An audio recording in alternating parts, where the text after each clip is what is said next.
Bonjour à tous, bienvenue dans une vidéo actualité à chaud.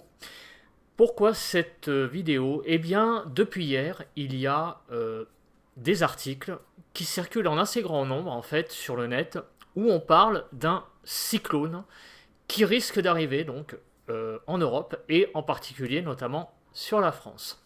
Donc on va faire aujourd'hui un point, on va dire, sur la situation dans le sens, on va voir où est ce cyclone, où il se trouve, quelles sont en fait les anomalies liées à ce cyclone qui, on va dire, suscite de l'inquiétude chez tout le monde. Et comme on est sur une chaîne Mon Point de Vue, je vais un peu donner mon avis par rapport à ce cyclone. Faut-il s'inquiéter? Ne faut-il pas s'inquiéter réellement? Donc on va faire le point sur tout ça. Alors, je vais basculer sur mon écran. Donc, désolé d'être en décalé. Je vous regarde pas, je regarde mon écran parce que mon écran est à gauche et donc j'ai besoin évidemment de regarder mon écran pour vous montrer les visuels. Alors, on va commencer par savoir où se trouve ce cyclone. Alors, comme vous le voyez, ce cyclone se situe en plein milieu de l'Atlantique, au large des Açores et à la latitude à peu près du Portugal. Ce que vous voyez là ici, ce sont les prévisions de trajectoire du cyclone, donc qui s'appelle Daniel, qui est devenu un cyclone de catégorie 1 hier.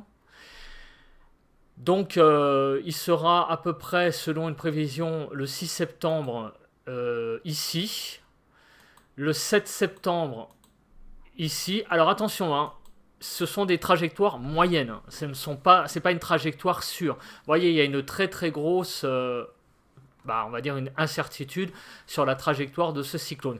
Comme tout cyclone d'ailleurs, hein, quand vous regardez les prévisions même des cyclones à un jour, il y a quand même toujours un delta assez important. Il est très compliqué de prévoir une trajectoire de cyclone, même à court terme.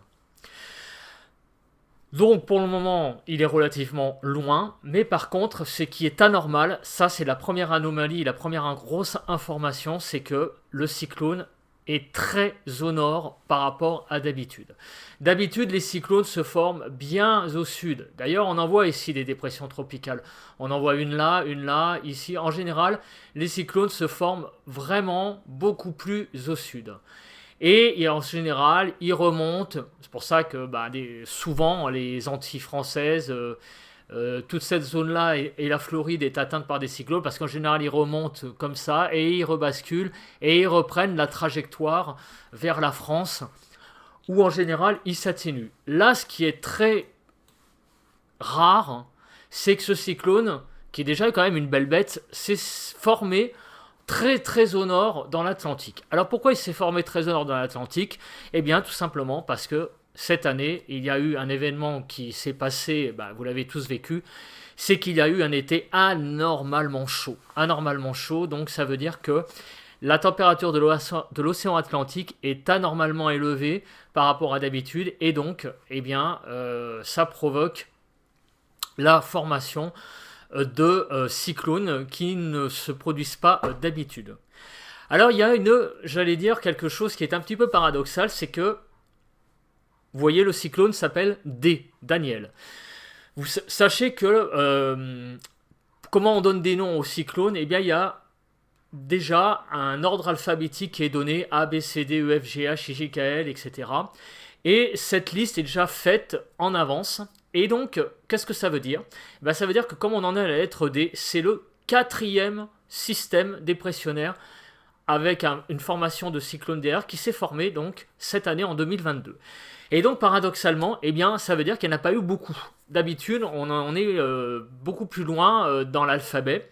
Là, on n'en est qu'au 4e système de l'année 2022, de la saison 2022. Et paradoxalement, il n'y a pas eu du tout de formation de système dépressionnaire qui allait donner un cyclone derrière, j'allais dire qui n'allait pas donner un cyclone, mais disons qu'à un certain stade, il donne un nom au système dépressionnaire.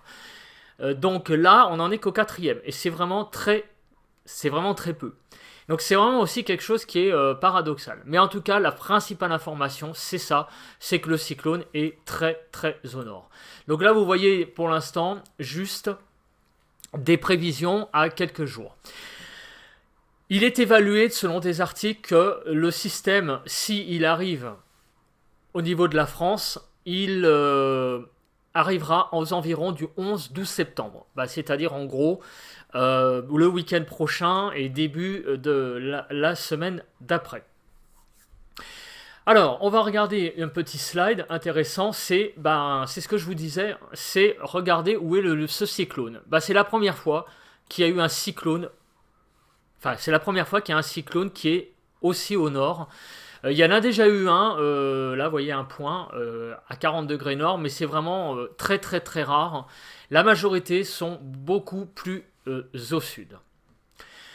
Alors, faut-il s'inquiéter de l'arrivée de ce cyclone ? Déjà, première chose, est-ce que c'est déjà arrivé qu'il y ait des cyclones qui soient arrivés sur l'Europe ? Eh bien, des cyclones en tant que tels massifs, genre Irma de catégorie, je ne sais plus combien il était, 3 ou 4 ou 5 même, non.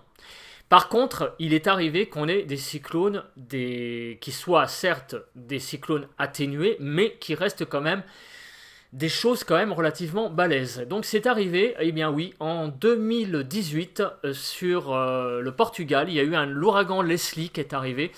Donc c'est pas vieux, vous voyez, c'était le 14 octobre 2018, c'était il y a 4 ans, pardon, avec des vents jusqu'à 176 km/h. C'était un ouragan de catégorie 1 encore sur la péninsule ibérique.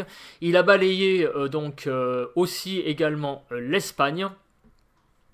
Et donc il a vraiment été très très très dévastateur. Il y a quand même eu des assez gros dégâts et beaucoup de rafales de vent. Et donc c'était quand même un système quand même encore balèze.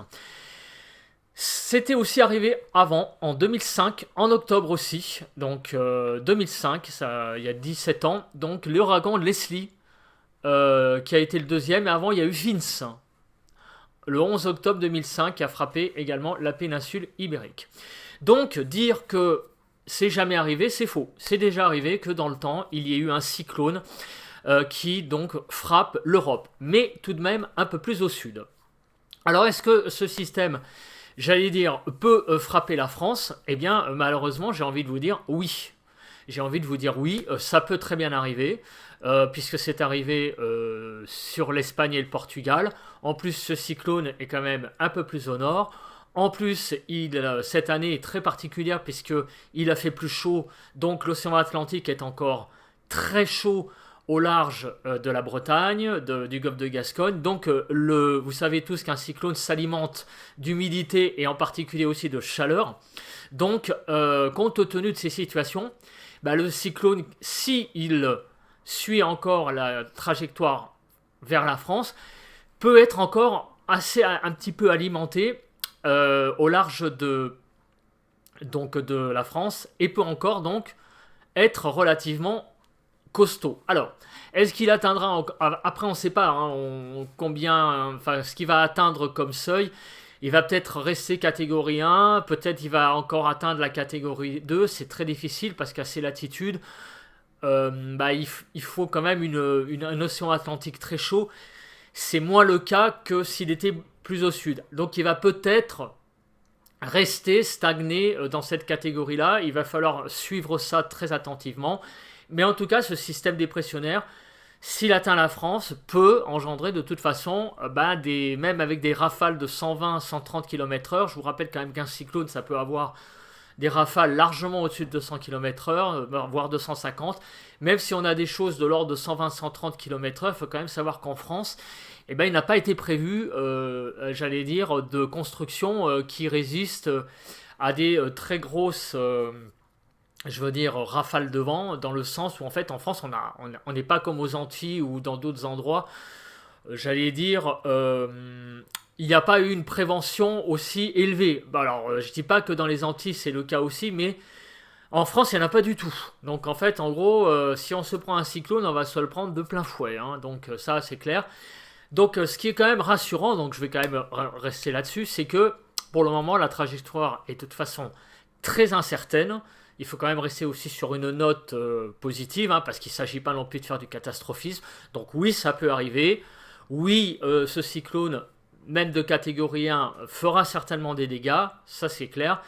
Par contre, ce qui est sûr, c'est que ça risque d'être quand même un cyclone atténué. Ça ne sera pas un cyclone genre Irma ou avec des vents à 300 à l'heure. Ça, c'est extrêmement peu probable. Le scénario qui risque d'arriver, c'est voilà, une dépression assez costaud, ouais, avec des vents costauds, des pluies. Donc il peut y avoir des inondations, ça c'est clair.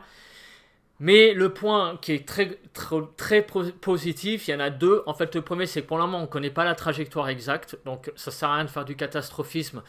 Ce cyclone peut très bien prendre une direction nord vers l'Irlande, partir vers l'Irlande et donc tout simplement ne pas frapper la France. Voilà, on peut par exemple, et même ne pas frapper l'Irlande, d'être vraiment au large, de partir. Beaucoup de dépressions partent par là. Ça, c'est la première note positive. Et la deuxième chose, c'est que de toute façon, ça sera forcément atténué. Voilà.